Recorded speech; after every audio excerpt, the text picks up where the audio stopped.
پورے عالم اسلام میں صرف شیعہ ایران ایسا نکلا ہے کہ جس نے بادشاہت کا خاتمہ کیا، باقی سعودی عرب میں بادشاہت بیٹھی ہوئی ہے، ڈٹ کر بیٹھی ہوئی ہے۔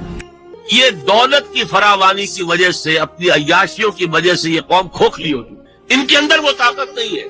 بلکہ واقعہ یہ ہے کہ تقریباً 750 برس پہلے اللہ نے عربوں کو امت مسلمہ کی قیادت سے معزول کر دیا۔ قرآن مجید ہی میں اللہ نے کہہ دیا تھا ان تتولوا یستبدل قوما غیرکم، دیکھو اگر تم ہمارے دین کو پیٹ دکھاؤ گے عیاشیوں میں پڑ جاؤ گے، اور اگر تم نے دنیاوی عیاشیاں جو ہیں وہ محل بنائے اور عیاشیاں کی، جیسے اور دنیا کے محلات ہوتے ہیں ویسے ہی محل تم نے بنا لیے، کوہ قاف کی ساری پریاں لا کر وہاں پہ قریدوں کی شکل میں فوجوں کی فوجیں جو ہے بنا لی، اور رقص و سرود اور شراب نوشی کے بازار گرم کر دیے، تمہیں ہٹائیں گے کسی اور قوم کو۔ لیکن یہ جان لیجئے اب جو حالات آنے والے ہیں، کھول کر آنکھیں میرے آئینہ افکار میں آنے والے دور کی ہلکی سی تصویر دیکھ، مڈل ایسٹ کے اوپر تو بہت بڑی آفت آنے والی ہے، اور وہ بہت قریب ہے، اب زیادہ دور نہیں۔ لیکن یہ کہ دوسرے اس وقت امت مسلمہ کا سب سے بڑا مجرم حصہ مسلمان عرب، کیوں؟ ان کو مقام یہ دیا گیا تھا کہ ان کی زبان میں اللہ کا کلام نازل ہوا اور موجود ہے، آج بھی موجود ہے، پھر بھی انہوں نے نبذ فریق من الذین اوتوا الکتاب کتاب اللہ وراء ظہورہم، اللہ کی کتاب کو اپنے پیٹھوں کو پیچھے پھینکا۔ کسی نے ماسکو کو اپنا امام بنا لیا اور قبلہ بنا لیا، اور کسی نے واشنگٹن کو بنایا۔ ان سے بڑا مجرم کوئی ہے، ان کو بہت بڑی سزا ملنے والی۔ گریٹر اسرائیل بنے گا کہ عراق، شام، اردن، سعودی عرب کا کچھ شمالی علاقہ، ترکی کا جنوبی علاقہ، مصر کا صحرائے سینا، یہ سب یہودیوں کے قبضے میں جائے۔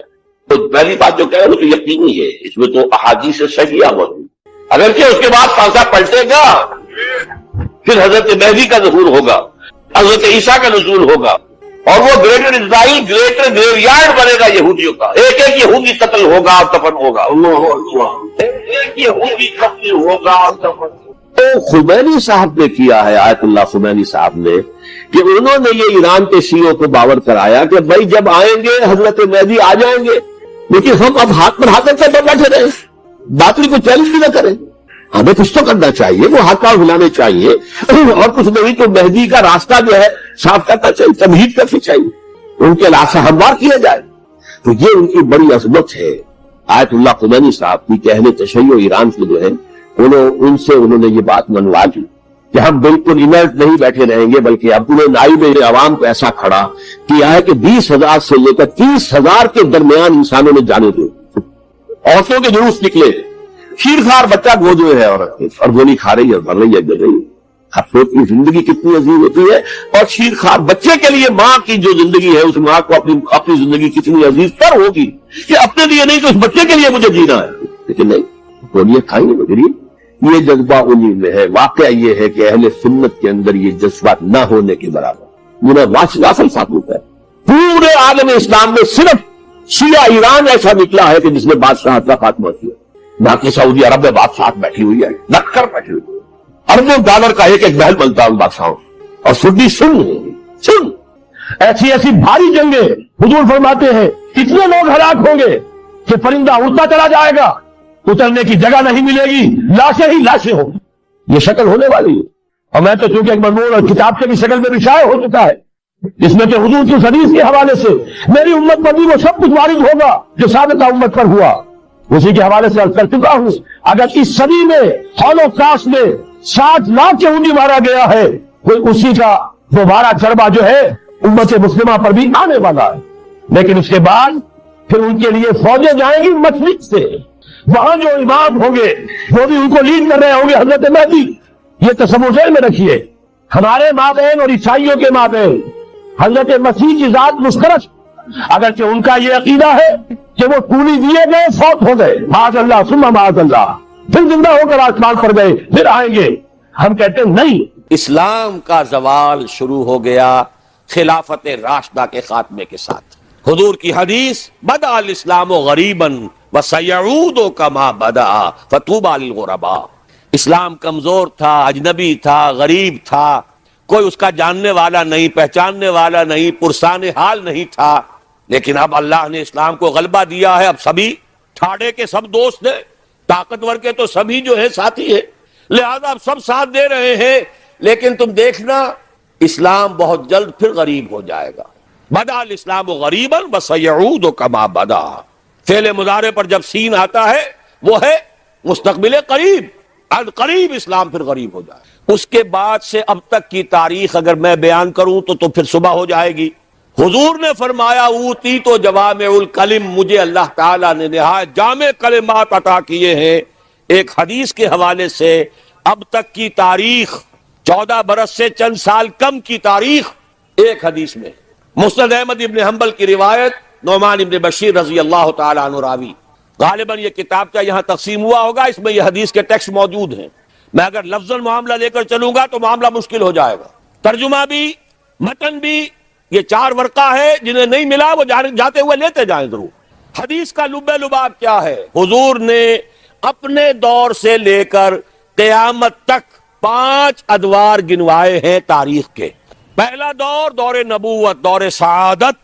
دوسرا دور خلافت علی منہاج النبوہ، نبوت کے نقش قدم پر، نبوت کے طریق پر خلافت۔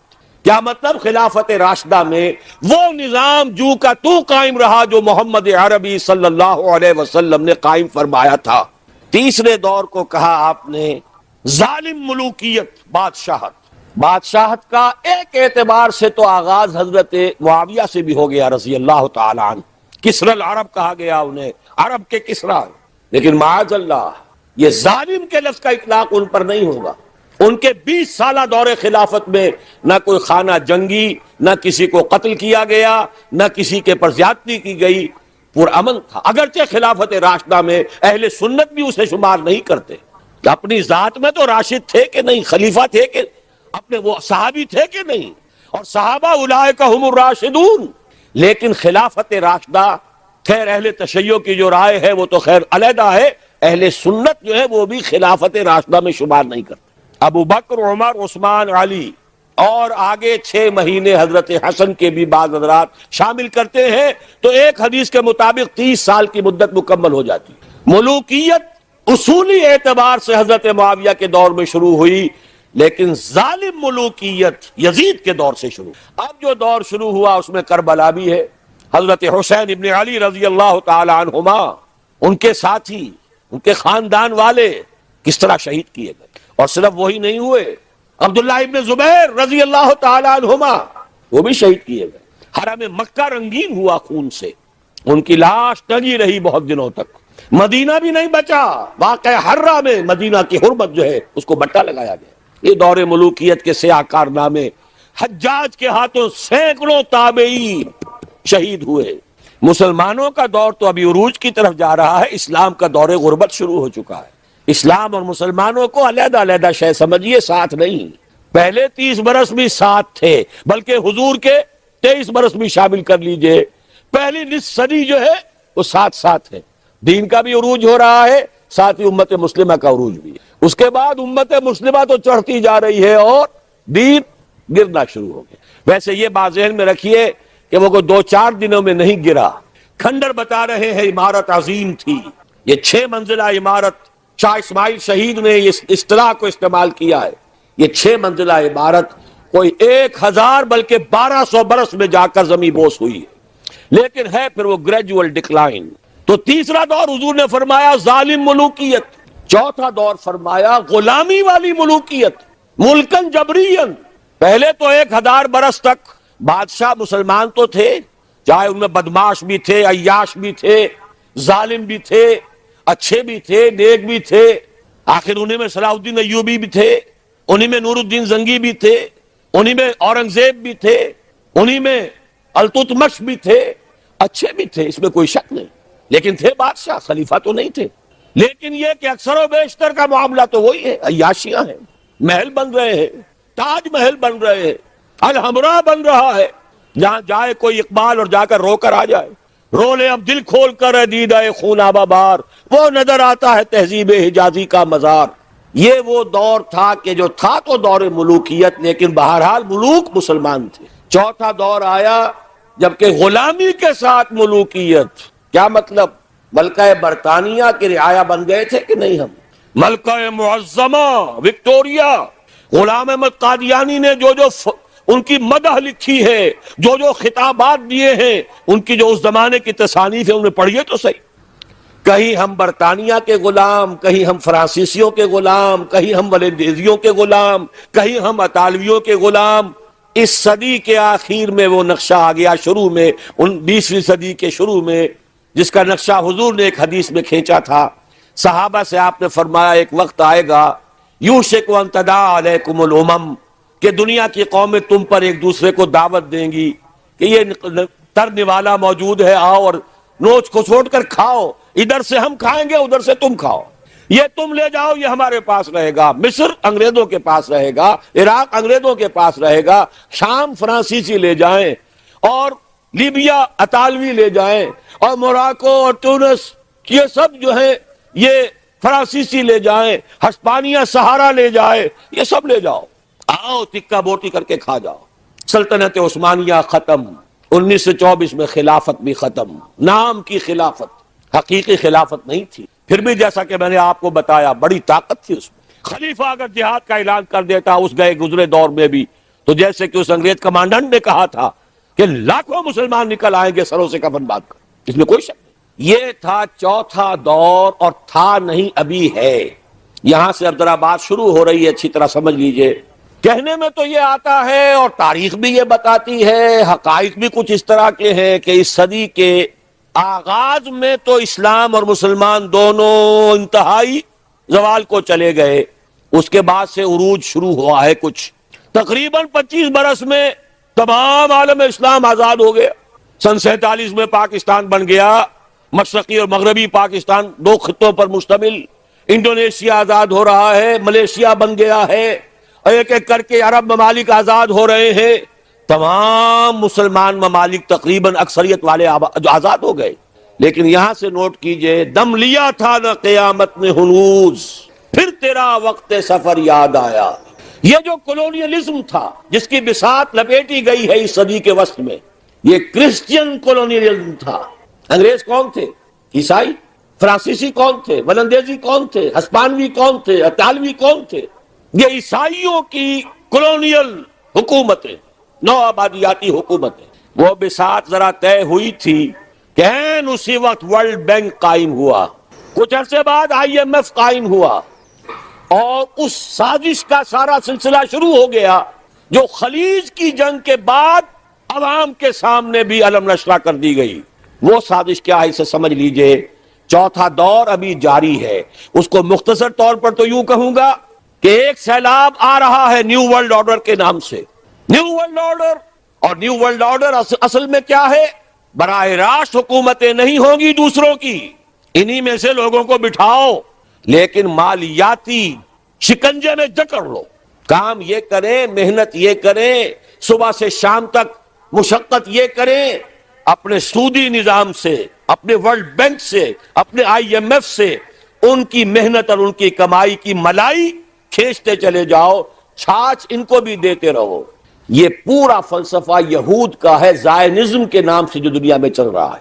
یہود کا کہنا یہ ہے کہ اصل انسان صرف ہم ہیں، 13 ملین یا 14 ملین، 1.5 کروڑ سے بھی کم انسان دنیا میں یہودی ہے۔ وہ کہتے ہیں اصل انسان ہم ہیں، باقی یہ 6 ارب جو بھیڑ نظر آتی ہے دنیا میں، یہ اصل میں حیوان ہے، شکلیں انسانوں کی سی ہیں، یہ گوئمز ہیں، یہ جینٹائلز ہیں۔ ان گوئمز اور جینٹائلز کا خون چوسنا ہمارا حق ہے، جیسے گائے کا دودھ پینا ہمارا حق ہے، بیل کو ہل میں جوتنا ہمارا حق ہے، گھوڑے کو ٹانگے میں جوڑنا ہمارا حق ہے۔ البتہ گائے کو بھی کچھ چارہ تو ڈالنا پڑے گا نا، بھوکی مرے گی تو دودھ کہاں سے لوگے؟ گھوڑے کو بھی شام کو کچھ دانہ ڈالو گے تو اگلے روز اسے ٹانگے میں جوت سکو گے۔ اس درجے میں اس بقیہ نوع انسانی کو سبسسٹنس لیول کے اوپر تو باقی رکھو، باقی ان کی محنت، ان کی کوشش، ان کی جد و جہد۔ گھوڑے پر اگر آپ نے جو بھی ٹانگے باندھ ہے، اس نے اگر 100 روپے شام تک کمائے ہیں تو 20-25 تو بہرحال گھوڑے پر بھی ڈالے گا، باقی اس کی کمائی ہے۔ سبسسٹنس لیول ان کو دو تاکہ یہ کل بھی کام کرنے کے قابل ہو، لیکن سارا سودی نظام کے ذریعے سے ان کا خون ہم کشید کرتے چلے۔ یہ نیا مالیاتی عالمی استعمار ہے، وہ استعمار اور تھا، وہ کولونیل رول۔ انگریز آ گیا، اب انگریز جب ہندوستانیوں کو نظر آتے تھے تو ہندوستانیوں کا خون جوش میں آتا تھا کہ نہیں؟ بغاوت کرتے تھے، مارتے تھے، پھر وہ ہندوستانیوں کو مارتے تھے۔ تو مار رہے ہیں اور مر رہے ہیں، یقتلون و یقتلون.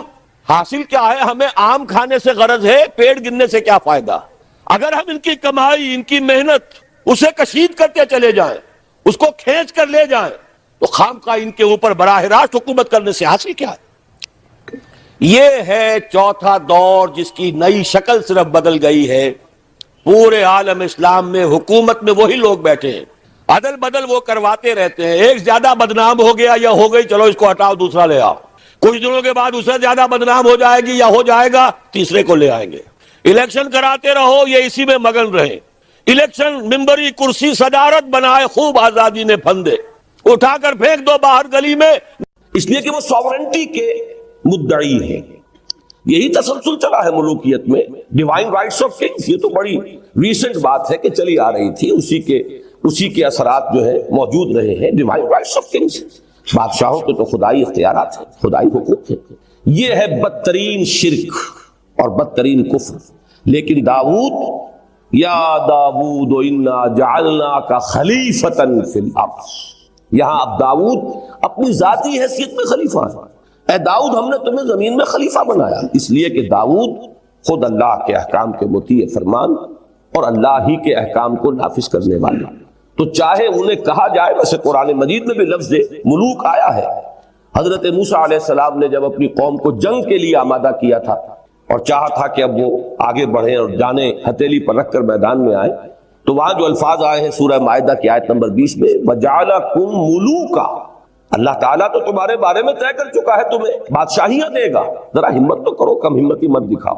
لیکن یہ جان لیجئے کہ یہاں جو ایک بادشاہ جو خود وہ حاکمیت مطلقہ کا مدعی نہ ہو، بلکہ وہ خود اللہ کی اطاعت کا اقرار کرتا ہو اور اس پر عمل کرتا ہو اور اللہ ہی کے حکم کو نافذ کرے، تو وہ کہنے کو بادشاہت ہے، حقیقت میں وہ یوں سمجھیے کہ ایک شخصی خلافت ہے.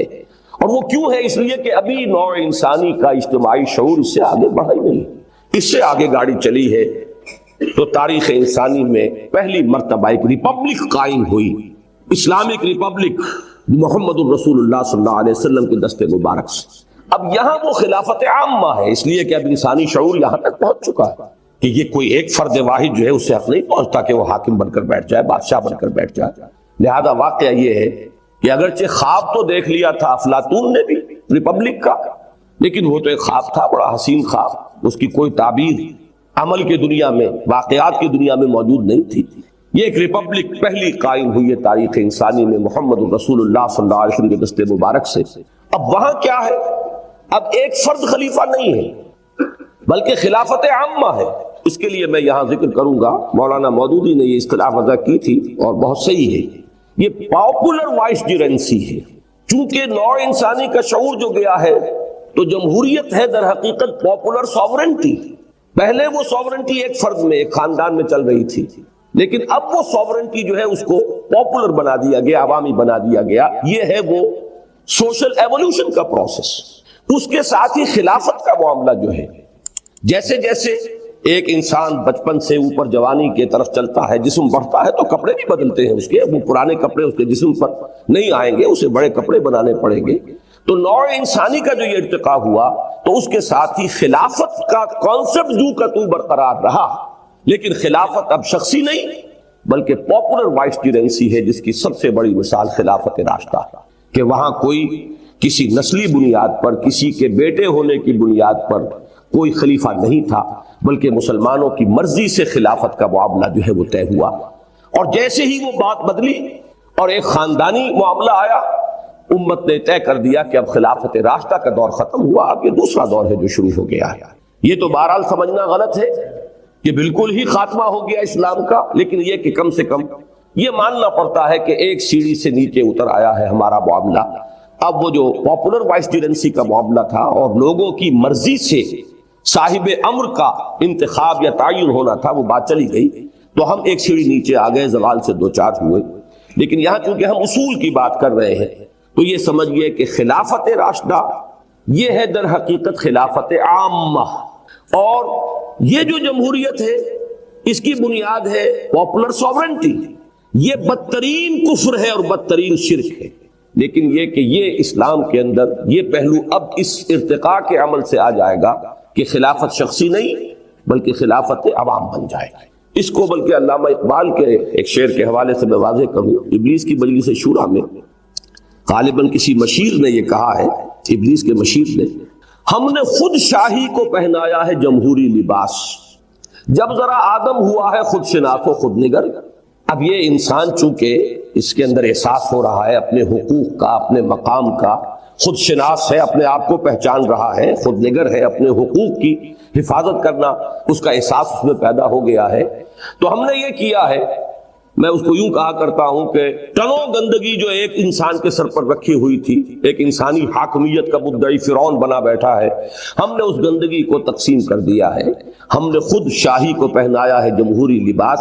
اب یہ تولا تولا تمام انسانوں میں تقسیم کر دی. گندگی وہی ہے، یعنی انسانی حاکمیت کا نظریہ.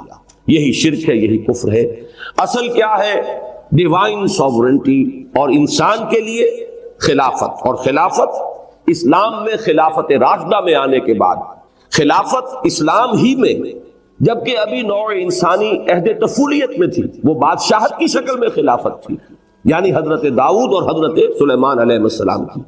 لیکن جب نوع انسانی نے اپنے اس سیاسی ارتقاء کے شعور کے عمل کو یہاں تک پہنچا لیا ہے، تو جب دین کی تکمیل ہوئی ہے، الیوم اکملت لکم دینکم واتممت علیکم نعمتی ورضیت لکم الاسلام دینا، تو وہ تکمیل ہوئی ہے اس شکل میں کہ اب یہ پاپولر وائسڈرنسی ہے، یہ عوامی خلافت ہے، کسی شخص واحد کی نہیں. چوتھا اصول، جو مختلف اصطلاحات ہمارے ہاں پولیٹیکل سائنس میں عام ہے اور لوگوں کی زبان پر بھی ہے، ان میں مختلف. ڈیموکریسی ہر شخص آج واقف ہے، اس لیے کہ اس کی بنیاد ہے پاپولر سوورنٹی پر. مونارکی بادشاہت، ایک فرد کے پاس حاکمانہ اختیارات. ایک تیسری اصطلاح ہے کہ جس کی بڑی شدت سے نفی کی قائد اعظم نے بھی، اور جس کی شدت کے ساتھ نفی اور بھی مسلمان مفکرین نے کی ہے. اس کی وجہ یہ ہے کہ ایک تصور ہانٹ کرتا ہے انسانی ذہن کو کہ جب بھی سیاست اور ریاست کے معاملے میں مذہب کا ذکر آئے گا تو شاید کوئی پاپائیت کا نظام قائم ہو جائے گا، تھیوکریسی، جس سے کہ فطرت انسانی ابا کرتی ہے. انسان کا اجتماعی ضمیر اور اجتماعی ذہن اسے قبول کرنے کے لیے تیار نہیں ہے. تو قائد اعظم کے وہ جملے بھی کہ اسلام تھیوکریسی نہیں ہے، صحیح ہے، 100% درست ہے. لیکن یہ کہ پھر ذرا بات کو سمجھنے کی کوشش کریں کہ پھر مذہب کا جو اس کے اندر پیبند لگتا ہے وہ کس حوالے سے لگتا ہے. یہ اگر تھیوکریسی نہیں اور اصولی اعتبار سے ڈیموکریسی بھی نہیں، اس لیے کہ یہاں پاپولر سوورنٹی نہیں ہے. تھیوکریسی کیا ہے کہ ایک مذہبی طبقہ اختیارات کا مالک بن جائے. میں یہ سمجھتا ہوں کہ اس کی غالباً کامل مثال تو ایک ہی ہے دنیا میں جو رہی ہے، شاید اور کہیں نہیں ہے. یہ ہے صرف پاپائیت کا نظام، اور اس کا اصل جو سبب بنا اس کو پہچان لیجئے، اس سے بات جو ہے سمجھ میں آ جائے گی. یہ چیز اکثر لوگوں کے سامنے نہیں ہے. وجہ کیا ہوئی؟ یہ بدترین نظام پاپائیت کا، جس کا تصور کر کے اب بھی مغرب کے لوگ کانپ جاتے ہیں کہ کبھی ایسی بربریت اور ایسی وحشت اور ایسی تاریکی بھی، ڈارک ایجز کہتے ہیں وہ اپنے اس دور کو، یہ ہمارے اس خطے ارضی کے اندر یہ بھی تھا. اس کا سبب یہ بنا کہ حضرت مسیح علیہ السلام یہ کہہ کر گئے تھے صراحتاً، don't think I have come to destroy law. Saint Matthew میں سرمن آف دا ماؤنٹ کے اندر بڑی وضاحت کہ یہ جو قانون ہے، شریعت موسوی، یہ تم پر لاگو رہے گی. اس لیے کہ بائبل میں، نیو ٹیسٹمنٹ میں کوئی شریعت ہے ہی نہیں، کوئی احکام ہے ہی نہیں. وہ اخلاقی تعلیمات ہیں، حکمت پر مبنی ہے. قرآن مجید بھی کتاب کا لفظ استعمال کرتا ہے تورات کے لیے اور انجیل کے لیے حکمہ، وزڈم ہے. اس لیے کہ یہودیوں نے قانونیت پر اتنا زور دے دیا تھا کہ جو اصل جو اس کی حکمت تھی وہ ان کے نگاہوں سے اوجھل، باطنی جو روح تھی شریعت کی وہ ان کے ہاں سے بالکل غائب ہو گئی تھی. لہذا حضرت مسیح علیہ السلام نے سارا زور اخلاق پر دیا ہے، باطنی بصیرت و حکمت پر دیا ہے، اور وہ بات صاف کہہ دی کہ جہاں تک قانون کا تعلق ہے وہی شریعت موسوی تم پر لاگو رہے گی. لیکن سینٹ پال نے بیک جنبش قلم شریعت کو ساقط کر دیا، قانون نہیں رہا. اب یہ موجودہ کرسچینٹی عجیب ہے کہ اس کے پاس کوئی قانون نہیں، کوئی شریعت نہیں، اس میں کوئی شے حرام نہیں، کوئی چیز واجب نہیں، کوئی فرض نہیں. وہ جو میں نے کیٹیگریز گنوائی تھی فرض سے لے کر حرام تک، یہ 8 کیٹیگریز وہاں سرے سے کوئی ہی نہیں. یہ خلا جو پیدا ہوا وہ کون پر کرتا اس کو پر کیا پھر مذہبی طبقے نے. پوپ کے ہاتھ میں اختیار آ گیا، وہ جس چیز کو بائی ڈیکری، جیسے کہ مارشل لا ایڈمنسٹریٹر جو چاہے آرڈیننس نافذ کر دے، اس کو تو کسی نہ پارلیمنٹ کے سامنے وہ جواب دہ ہے، نہ کسی عدالت عالیہ کے سامنے جواب دہ ہے۔ ایسا ہی اختیار مطلق پوپ کے ہاتھ میں آ گیا کہ وہ جس چیز کو کہہ دے کہ یہ حلال ہے وہ حلال ہے، جس کو چیز کو کہہ دے حرام ہے یہ حرام ہے۔ اسی کو قرآن مجید نے کہا کہ اتخذوا احبارهم ورهبانهم اربابا من دون اللہ، انہوں نے اپنے راہبوں اور اپنے علماء کو اللہ کے سوا معبود بنا لیا ہے، رب بنا لیا ہے۔ اور بہت ہی عمدہ واقعہ ہے وہ کہ حضرت عدی ابن حاتم رضی اللہ تعالی عنہ، حاتم طائی جو مشہور سخی انسان گزرے ہیں، ان کے صاحبزادے عیسائی تھے، یہ ایمان لے آئے۔ اب قرآن مجید کو پڑھتے ہوئے جب اس آیت پر پہنچے تو انہیں اشکال ہوا کہ ہم نے تو کبھی اپنے ان علماء کو، احبار اور رہبان کو خدا تو نہیں مانا۔ تو ڈرتے ڈرتے عرض کیا حضور سے کہ حضور یہ بات کو سمجھ میں نہیں آ رہی، ہم نے تو انہیں خدا نہیں مانا۔ تو آپ نے فرمایا کیا یہ صحیح نہیں ہے کہ جس چیز کو وہ حلال کہہ دیں تم حلال مان لیتے ہو، جس چیز کو وہ حرام کہہ دیں تم حرام مان لیتے ہو؟ اس لیے کہ کوئی ڈیوائن کوڈ تو ہے ہی نہیں۔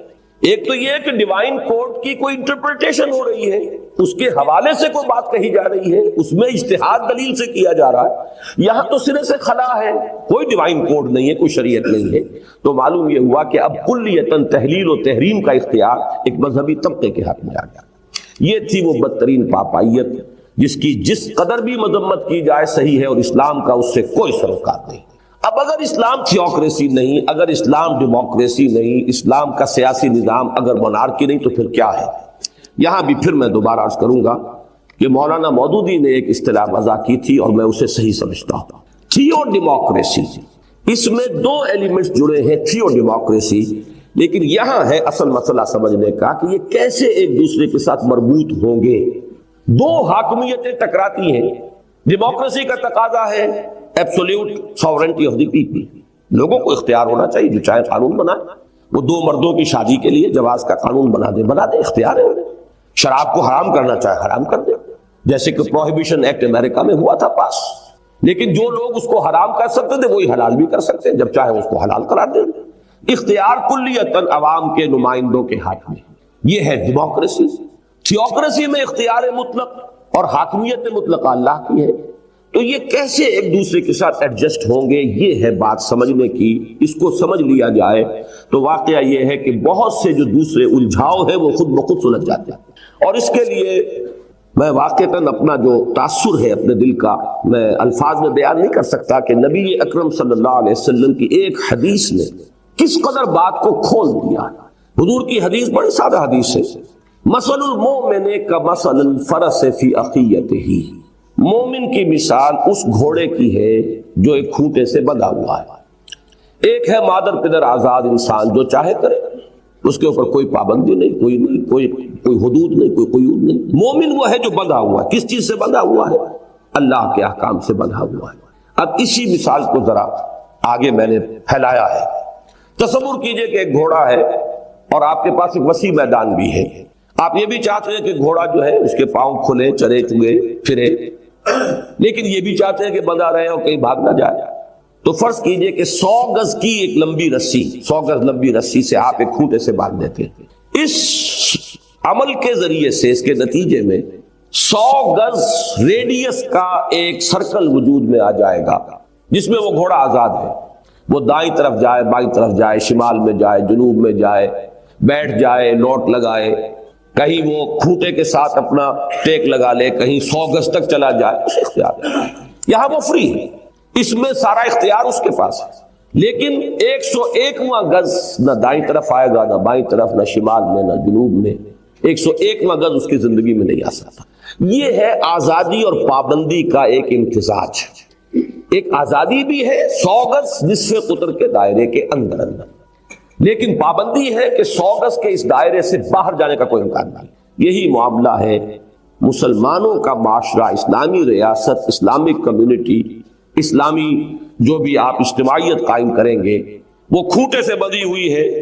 ایک دائرہ کھنچ جاتا ہے احکام شریعت کا، ڈوز اینڈ ڈونٹس، یہ کرو یہ نہ کرو، اللہ اور اس کے رسول کے احکام۔ اس دائرے کے اندر وہ بالکل آزاد ہے، اور اس دائرے کی یہ حدود جو ہے اس کو وہ ٹریس پاس نہیں کر سکتا، اس سے آگے نہیں جا سکتا۔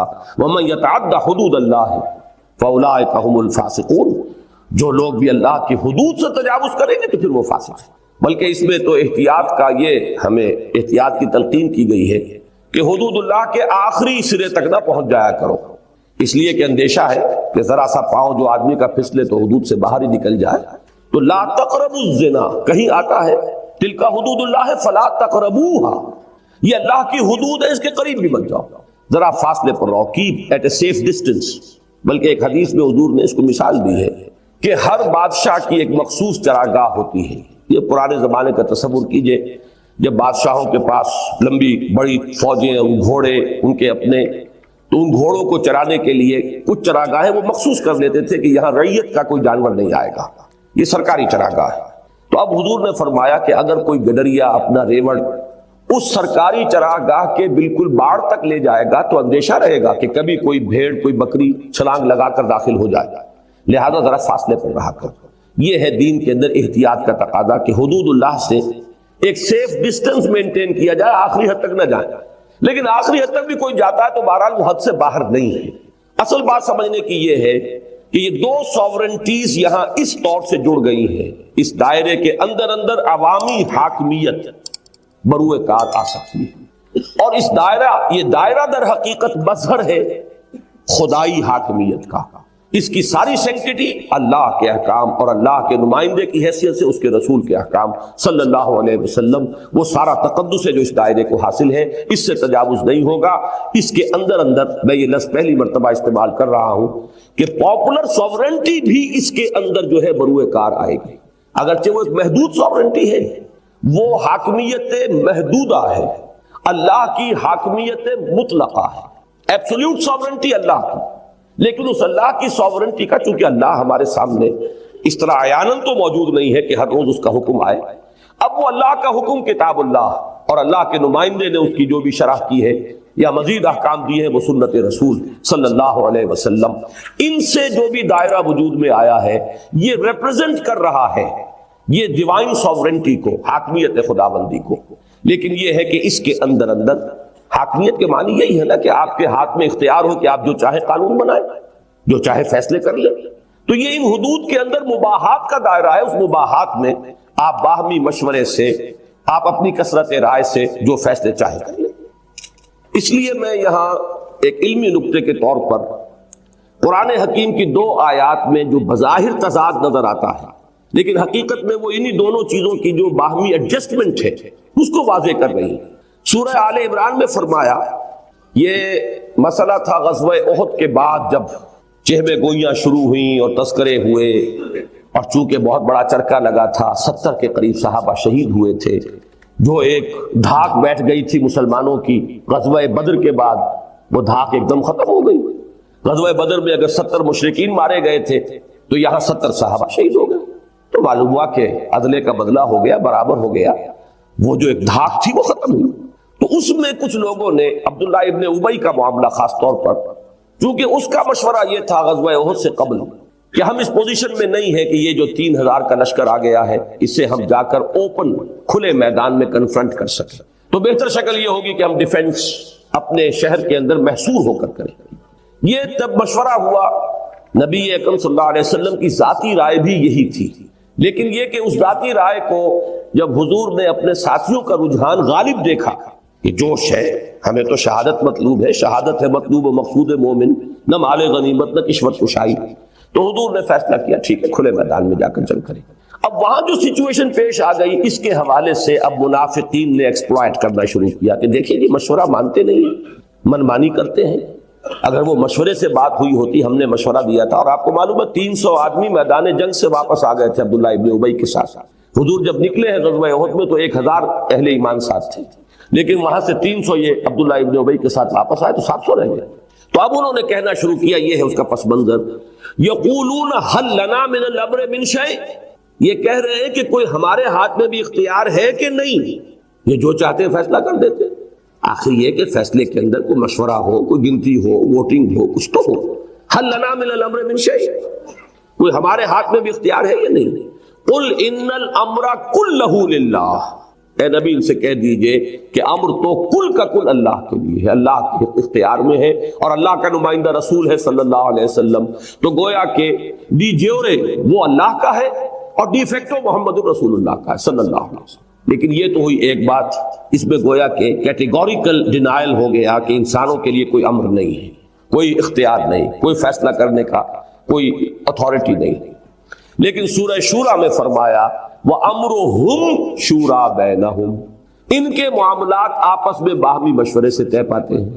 تو بظاہر ایک تضاد ہے، ایک جگہ تو نفی مطلق ہے کہ انسانوں کا کوئی امر ہے ہی نہیں، کوئی اختیار ہے ہی نہیں، ایک جگہ امرہم کو مان کر تسلیم کر کے اور یہ فرمایا جا رہا ہے کہ امرہم شورى بینہم، ان کا معاملہ، ان کا جو بھی فیصلے ہیں آپس میں مشورے سے ہوتے ہیں۔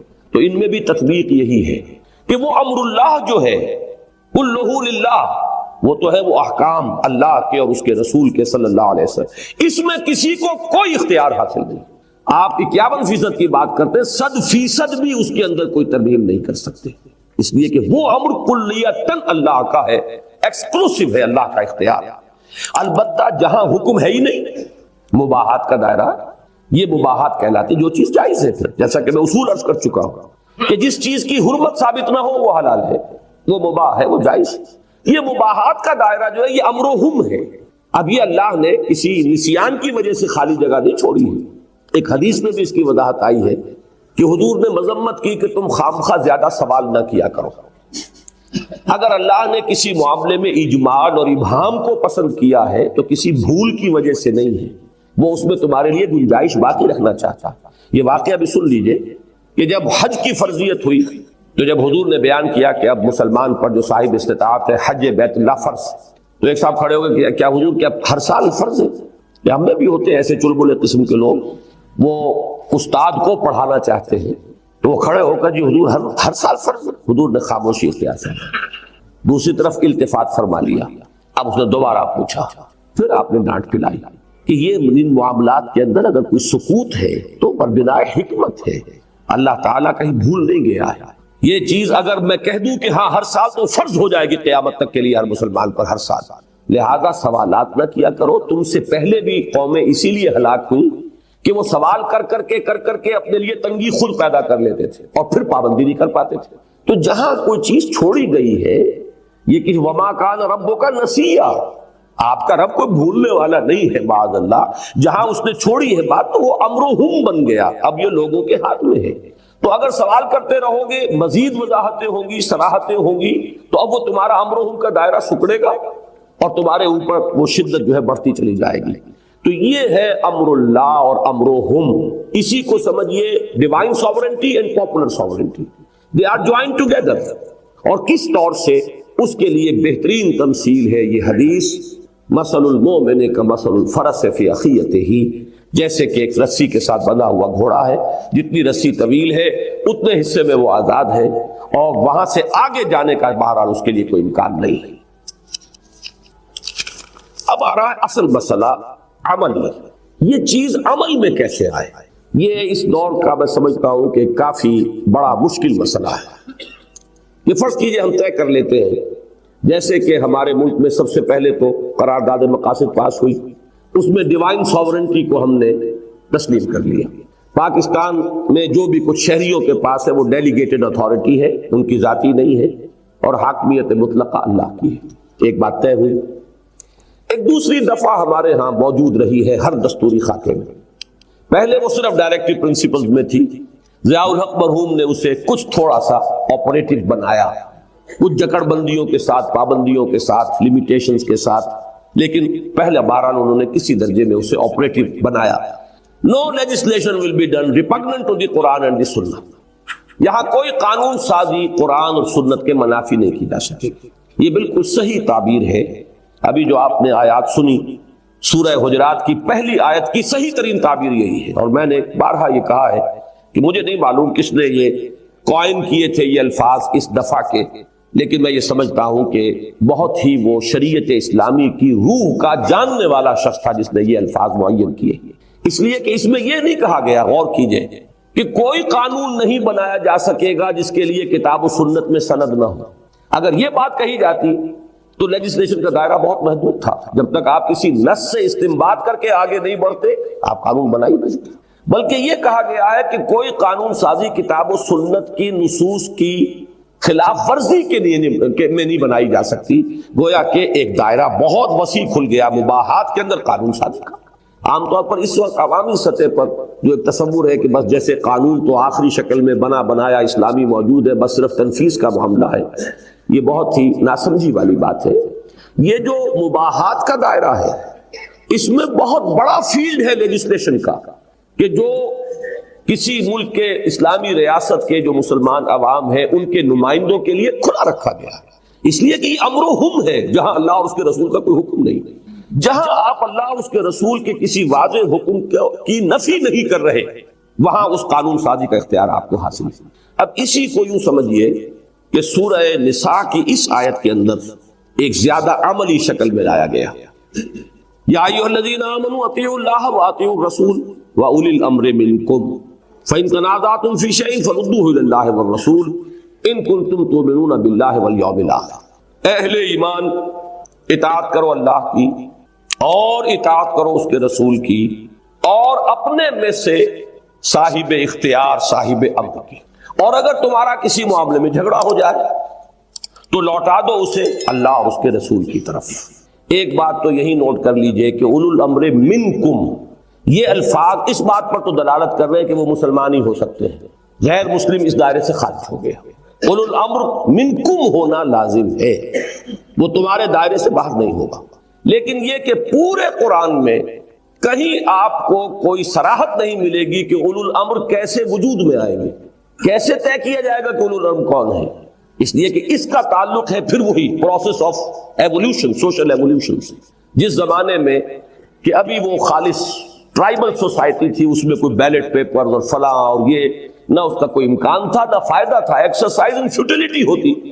اس لیے کہ ظاہر بات ہے کہ وہاں تو جو نظام بالفعل موجود ہے، شیخ قبیلہ اس کی تمام قبیلے والے اطاعت کر رہے ہیں. تو اگر قبیلے کے سرداروں کا مشورہ ہو گیا تو بس بات کافی ہے، امرہم شورا بینہم کا تقاضا پورا ہو گیا.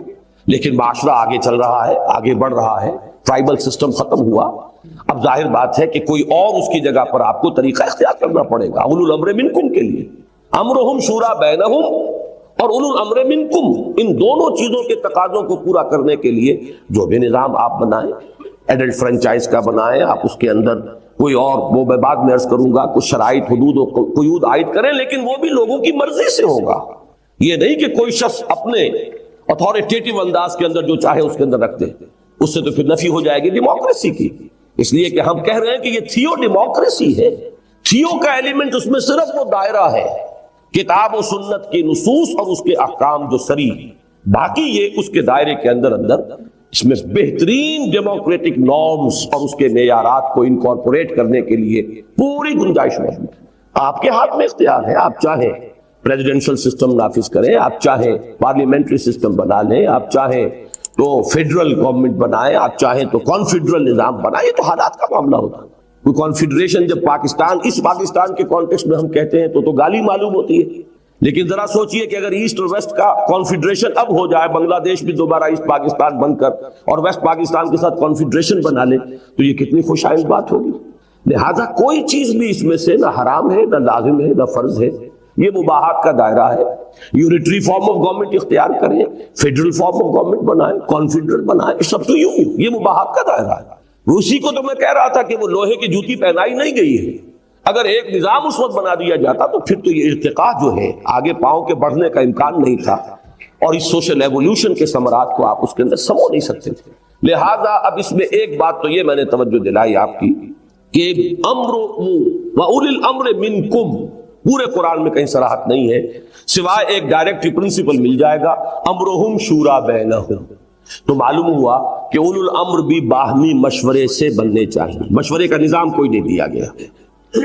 اس اعتبار سے ایک بات جو علامہ اقبال نے کہی تھی اور میں اس کا 100% قائل ہوں اس کو، لیکن یہ کہ ایک بات بیچ میں رہ گئی وہ میں عرض کر دوں کہ سورہ نساء کی اس آیت میں فرمایا اطیعوا اللہ واطیعوا الرسول واولی الامر منکم. یہاں قابل غور بات یہ ہے کہ 3 اطاعتوں کا ذکر ہے، اللہ، رسول اور اولو الامر. اس کے 2 طریقے ہو سکتے تھے کہ اطیعوا کو 3 مرتبہ دہرایا جاتا، اطیعوا اللہ واطیعوا الرسول واطیعوا اولی الامر منکم. ایک شکل یہ ہو سکتی تھی کہ اطیعوا صرف 1 مرتبہ آتا، جیسے وہ بریکٹ کے باہر کوئی اگر رقم ہے تو وہ بریکٹ کے اندر کی تمام رقوم کے ساتھ ضرب کھا جائے گی. اطیعوا اللہ والرسول واولی الامر منکم، اطاعت کرو اللہ کی اور اس کے رسول کی اور تمام اولو الامر کی جو تم میں سے ہوں. لیکن ایک شکل وہ بھی چھوڑی، یہ بھی چھوڑی. اور قرآن مجید کا معاملہ یہ ہے کہ گنجینہ معنی کا طلسم اس کو سمجھیو جو لفظ کے غالب میرے اشعار میں آوے. یہ جو بھی کچھ آیا ہے حکمت کی بنیاد پر آیا ہے. نتیجہ کیا نکلتا ہے کہ اطاعت اللہ کی بھی مطلق ہے اور رسول کی بھی مستقل ہے. اولو الامر کی اطاعت مستقل نہیں ہے، مطلق نہیں ہے، بلکہ اللہ اور اس کے رسول کی اطاعت کے دائرے کے اندر ہے. رسول سے آپ نہیں جھگڑ سکتے جو حکم دے وضاحت کے ساتھ ساتھ. ما آتاکم الرسول فخذوہ وما نہاکم عنہ فانتہوا، جو رسول تمہیں دے لو مضبوطی کے ساتھ، اور جس چیز سے روک دے رک جاؤ.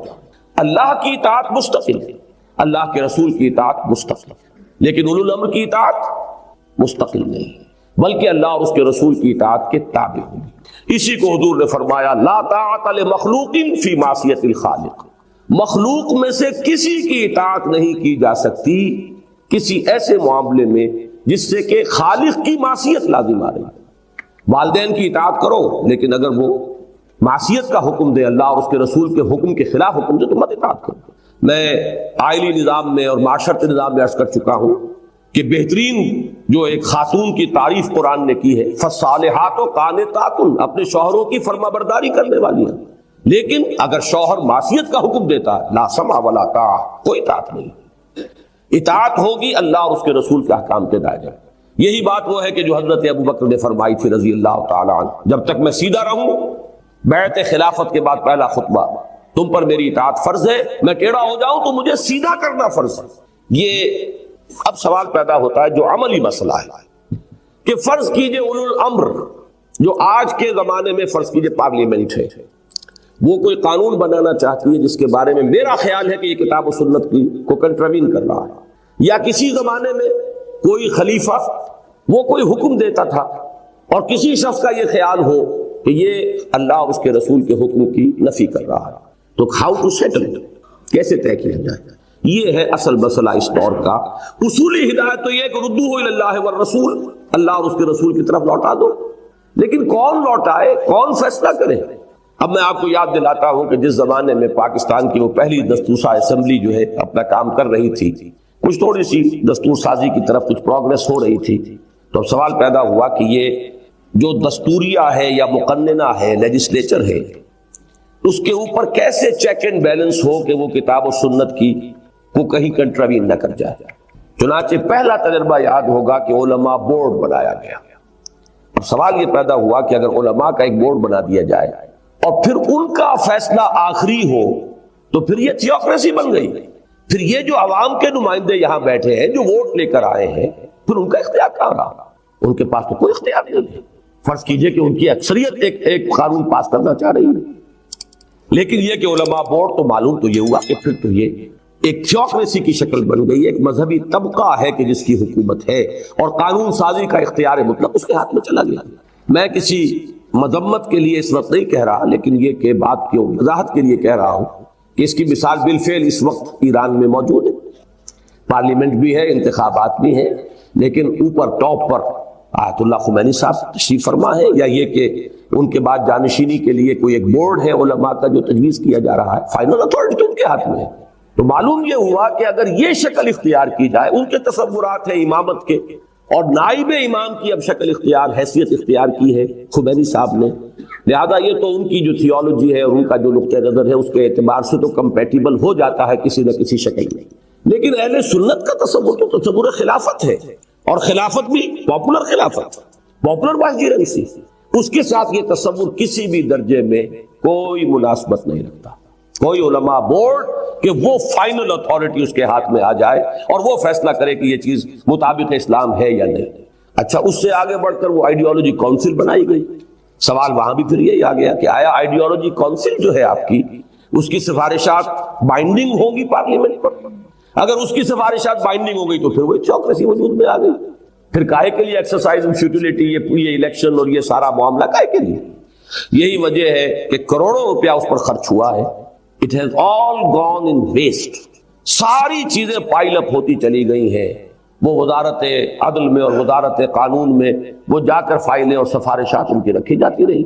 ان میں سے کبھی کسی کو کوئی چیز ایک پسند آ گئی تو اس میں سے نکال کر اس کو لگا لیا لیجسلیشن کے کسی پیس میں، اور اس سے اور الٹا خرابی پیدا ہوئی ہے، اس لیے کہ وہ تو ایک as a whole organic whole کی شکل میں جب تک کہ وہ کل نہ ہو اس کا کوئی جز جو ہے وہ تو بجائے مثبت کے منفی نتائج پیدا کرتا ہے.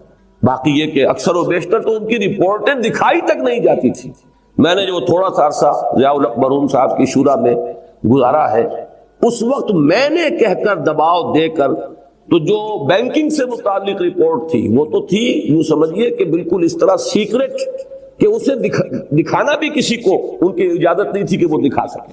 وہ بعد میں نے اسے اوپن کیا وہ، اور میں نے کہہ کر خاص طور پر میں نے کہا پبلش تو کیجیے، ان کی اتنی محنت ہوئی ہے، اس کے اوپر قوم کا پیسہ لگا ہے جن لوگوں نے بیٹھ کر یہاں کام کیا ہے، لہٰذا اب اس کو کم سے کم کوئی اختلاف کرے کچھ کرے اس کو آپ پبلش تو کیجیے، ورنہ اس سے پہلے اسے وہ دن کی روشنی دیکھنا جسے کہتے ہیں وہ نصیب نہیں ہوا تھا. باقی یہ کہ اس کے بعد بھی پھر جو وہ پی ایل ایس وغیرہ کا نظام بنا وہ اپنے طور پر بنا، اس سے کوئی تعلق نہیں. بہرحال یہ میں صرف دو مثالیں دے رہا ہوں بات مسئلے کی جو سنگینی ہے اس کو بیان کرنے کے لیے، اور اس دور میں یہی ہے اصل میں پریکٹیکل پہلو سب سے مشکل سب سے اہم ہے. میرے نزدیک اس کا جو حل ہے، یہ میری ہمبل سبمیشن ہے، اس پر غور کیے، اور یہ حضرات جو یہاں تشریف فرمائے یقیناً زیادہ اہل اور زیادہ احق ہیں اس کے کہ وہ اس کے بارے میں رائے دیں. میری رائے یہ ہے کہ یہ اختیار سپیریئر کورٹس کے پاس ہونا چاہیے، اس لیے کہ دنیا بھر میں یہ اس دور میں جو بھی، پھر میں بعد میں وہی لفظ استعمال کر رہا ہوں، سوشل ایولیوشن، اس کے نتیجے میں یہ بات مانی گئی ہے کہ ریاست کے یہ جو تین بڑے بڑے اہم شعبے ہیں، بازو ہیں، ایک طرف ایگزیکٹو ہے، لیجسلیچر ہے، تیسری طرف جوڈیشری ہے. دستور میں معین ہوتا ہے کہ اس ریاست کے کیا اساس ہے، کیا اصول ہے، کیا قواعد ہے، اور اس دستور کی کسٹوڈین سپیریئر کورٹس ہے. اگر جو شہری حقوق دستور گارنٹی کرتا ہے کسی ملک کے عوام کو، ان میں سے کسی حق کے اوپر ایگزیکٹو اگر کوئی چھاپا مارتی ہے، کوئی ڈپٹی کمشنر، کوئی کمشنر، کوئی گورنر، کوئی اس کے اس حق کو ساقط کرتا ہے، تو آپ کہاں جاتے ہیں؟ آپ کورٹس جائیں گے اور کنڈا کھٹکھٹائیں گے کہ دستور اس ملک کا یہ بتا رہا ہے کہ یہ میرا حق ہے اور میرے حق پر فلاں جو ہے قدغنیں کی گئی ہیں، چھاپا مارا گیا ہے، تو میری جو شکایت ہے رفع کی جائے. بالکل اسی طریقے سے اگر کسی ملک کے دستور میں یہ معین ہو جائے، یہ اٹس اے بگ اف، آسان کام نہیں ہے یہ، لیکن یہ معین ہو جائے کہ یہ دفعہ جو ہے no legislation will be done repugnant to the Quran and the Sunnah, یہ 100% آپریٹو ہو جائے گا، نو ایکسیپشن. اور یہ بات اچھی طرح جان لیجئے، ایک ایکسیپشن بھی کر دیا جائے تو پھر وہ اسلامی نہیں رہے گا نظام، وہ منافقانہ نظام بن جائے گا. افتؤمنون ببعض الکتاب وتکفرون ببعض، کیا تم ہماری کتاب اور شریعت کے ایک حصے کو مانتے اور ایک کو نہیں مانتے؟ فما جزاء من یفعل ذلک منکم الا خزی فی الحیاۃ الدنیا ویوم القیامۃ یردون الی اشد العذاب. تو جو کوئی بھی تم میں سے یہ طرز عمل اختیار کرے گا اس کی سزا اس کے سوا اور کچھ نہیں ہے کہ دنیا میں انہیں ذلیل و خوار کر دیا جائے اور قیامت کے دن بدترین عذاب میں، شدید ترین عذاب میں جھونک دیا جائے. تو without any exception, without any reservation, absolutely operative ہو یہ ایک کلاس، تو میرے نزدیک اسلامی دستور کا تقاضا 100% ہے. باقی ڈیٹیلز میں عرض کر چکا ہوں، اسلام نے نہیں دی، قرآن نے نہیں دی، سنت نے نہیں دی. ذہن میں ایک بات آیا کرتی ہے لوگوں کے، اور وہ یہ ہے کہ خلافت راشدہ میں تو ایسا تھا، وہاں تو یوں تھا. اس کے بارے میں آپ سے عرض کر دوں، اور میں نے بہت مرتبہ کہا ہے، آج بھی جن لوگوں کے علم میں پہلی مرتبہ بات آئے گی وہ چونک جائیں گے کہ خلافت راشدہ اگرچہ ہمارا آئیڈیل ہے، اصول وہی سے ہمیں اخذ کرنے ہیں، لیکن اپنی ڈیٹیلز میں وہ نظام دنیا میں دوبارہ کبھی قائم نہیں ہو سکتا، امپاسبل. اور اس کی وجہ کیا ہے؟ وجہ نوٹ کر لیجئے. نمبر ایک، وہ ایک ٹرائبل سوسائٹی تھی، تو امرہم شورا بینہم کا تقاضا اسی حد تک پورا کیا گیا جتنا کہ ایک ٹرائبل سوسائٹی میں ضروری تھا. اس سے آگے ہوتا تو وہ ایکسرسائز ان فیوٹیلیٹی ہوتی، بیکار کی بات ہے. نمبر دو، اس میں ایک گریڈیشن تھی لوگوں کے مابین. وہ گریڈیشن یہ تھی صحابہ کرام کی کہ فلاں فلاں یہ سابقون الاولون میں سے، یہ حضور کے ساتھ تھے بالکل ابتدا سے. فلاں فلاں لوگ جو ہے وہ حضور صلی اللہ علیہ وسلم کے ساتھ اتنے عرصے رہے، یہ بدری ہیں، یہ جو بیعت رضوان ہوئی تھی اس میں شامل تھے.